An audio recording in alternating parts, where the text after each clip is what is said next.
Hi everyone. So the topic that we are going to cover in this particular tutorial is decomposition of any particular relation into different tables or different number of smaller relations. So before going into detail, we must know what a decomposition is. So whenever we talk about the decomposition, it is we have got a table which is of very, you can say, having large number of attributes of larger in size, and we decompose it into a different smaller tables. Why do we need to perform the decomposition? Decomposition is required because our one larger table contains the data of many different entities, multiple entities, and since we know that a good database design or schema must have a unique entity that is targeting a unique real world scenario, that is every entity must have the data of its basically its data related data. That is, if I have a table of student, it must contain all the data of the student, not of the exam department or any other department. Similarly, if I have table of employee, it should only target to the employee of that particular organization, not the data of the project or any other thing that a particular employee is working on. So for giving you an example of that, let me start with any particular schema design. Let's say I draw a table, or I write a table of or a schema design of a particular employee. Let's say I have got certain identifiers here, attributes here. Let's say employee ID, employee name, last name, let's say first name. Okay, now here you can see these are the attributes that basically directly associated with the employee ID. Now if I do it like this, that if I have the information of another department, let's say this is the information that basically targets a particular employee. Let's say I add two more attributes like department, you can say ID, and department name. Now you see these two are the details, or the, you can say, attributes of the department that basically explains you the information, or delivers you the information of a particular department, whereas these are the, you can say, attributes that directly depend on employee for its unique existence. Okay, so if I draw a border like this,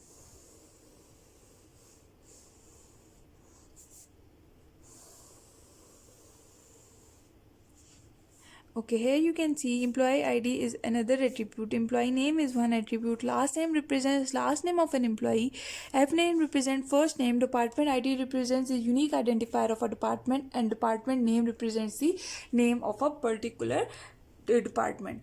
Okay, now before decomposition, you must remember three things, that are, what are the, you can say, number one, functional dependencies, number two, partial dependencies, and number three, transitive dependencies. You must know what are these three dependencies, or what are the values of these three dependencies, or what are basically dependencies that this relationship is having. Okay, so here we know one thing, employee ID is the only primary key. So we will try to identify those attributes that directly depend on employee ID for the unique existence. So here you can see that employee name, you can identify it directly from the employee ID. So you can say that employee name depends on employee ID for its unique existence. Similarly, last name and also depends on the employee ID, and first name also depends on the employee ID for its unique existence. And from employee ID, you can also determine the value of a particular department ID. So you can see that these are all the functional dependencies. So if I have to write it in the, you can say, here in front of functional dependencies, so what are my functional dependencies? I would write it like this. Okay, so on employee ID, what are the attributes that depends on employee ID? That are ename and last name and, you can say, first name, that we have identified so far. That basically depends on a primary key. You can see that this employee ID is primary key over here. So this is my, you can say, functional dependencies that I have encountered so far. Okay, I can't see any other attribute that is not a primary key and that depends on primary key for its unique existence or unique value for on a regarding a particular tuple or a particular row of the table or record of a table. Okay, now second step is we have to look for the partial dependencies. This one, partial dependencies. So when we talk about the partial dependencies, one thing that we must know is for partial dependencies there must be a primary key that is a composite key. So here we have observed that primary key comprises of only a single attribute, so there is no composite key here, so there is technically no partial dependencies that exist here. If the primary key is you can say comprises of more than one attribute, then definitely there is 99% chance that we may encounter a partial dependencies. But in this particular scenario we don't have any partial dependencies. Okay, now we will move towards transitive dependencies. So the transitive dependencies are those dependencies that in which you can say a non-primary key attribute depends on it and its existence on another non-primary key attribute, which in turn depends on for its unique existence on a primary key attribute. So here you can see that in this given particular schema, department name depends on department ID for its unique existence. Now you can see both of them are non-primary key attributes. They does not play any role in determining the uniqueness or unique value of any record. Whereas department name, for unique value of department name, we need department ID. And you can see that department ID depends on employee ID for its unique existence. So here we have encountered a transitive dependencies, that is on employee ID we got an attribute department ID that depends on, and on department ID there is another attribute department name that depends on for its unique existence.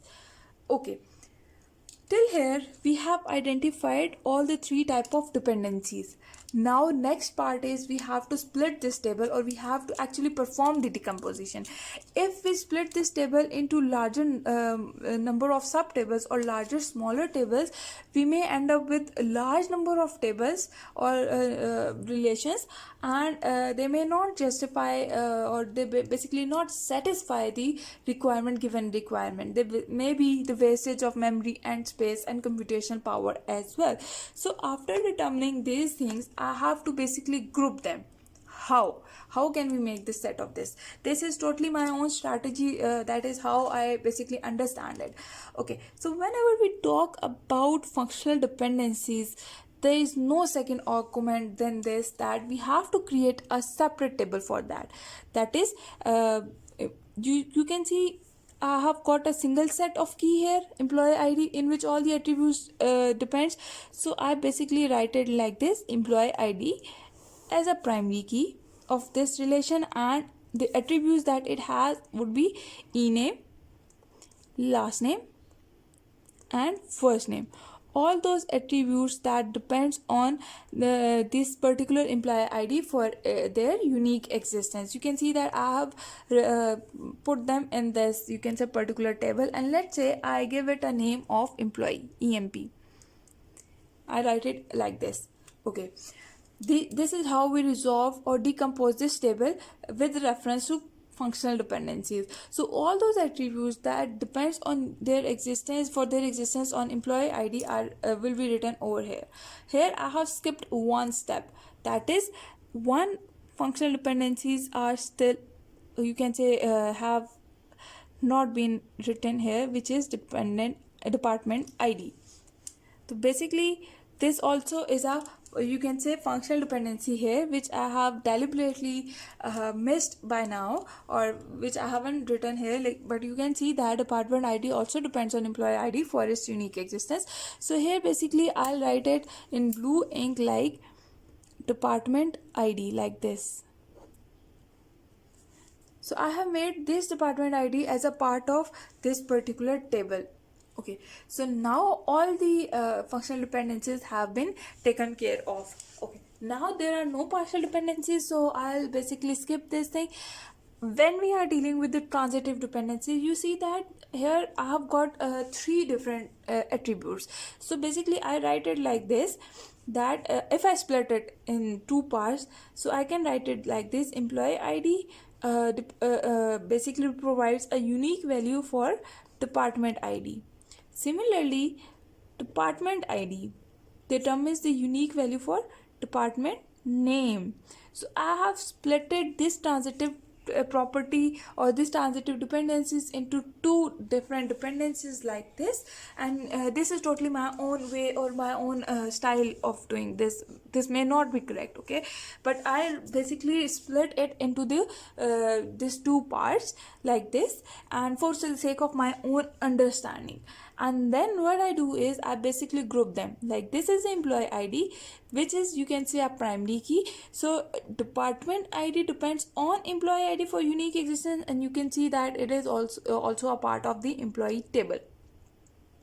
Okay, now this I have got another you can say here another dependency, that is department ID, and department name exists depends on, you can say, department ID for its unique existence. So I'll basically create another table with the name of, you can say, department, and this table would be having attribute as department ID number one attribute, which is basically the primary key of this particular table, and the second attribute would be department name. Okay, so this is how we resolve the transitive dependency. Now here you can see that one thing is very obvious, that this is my, you can say, original table. I write it like this: A. This is my A table that is being given to me, and I have decomposed into this table into two table. Table number one is this, and this is my table number two. This is how we perform decomposition on any given relationship, any any given table or base relation, or you may call it the way you feel convenient. Okay, so this is the whole procedure. Just remember the steps. First of all, you have to basically understand what these attributes or what these things basically targets to. What are the real world scenario that these attributes refer to. After understanding the semantics, next thing is you have to determine the dependencies. When you have identified the dependencies, then just make a set of all the attributes that are that appears on the, you can say, left side of the arrow on this side, and based on that create a table. Okay, so here you can see I have got 1 2 3 4 and 5 employee IDs that are on the left side of this particular arrow. So I have basically grouped them. There are two unique values, employee ID and department ID. So based on these two unique values, I have created two tables, and all those attributes that depend on them have been placed accordingly on this, you can say, in the newly created table. This is how we decompose this large table into the smaller tables.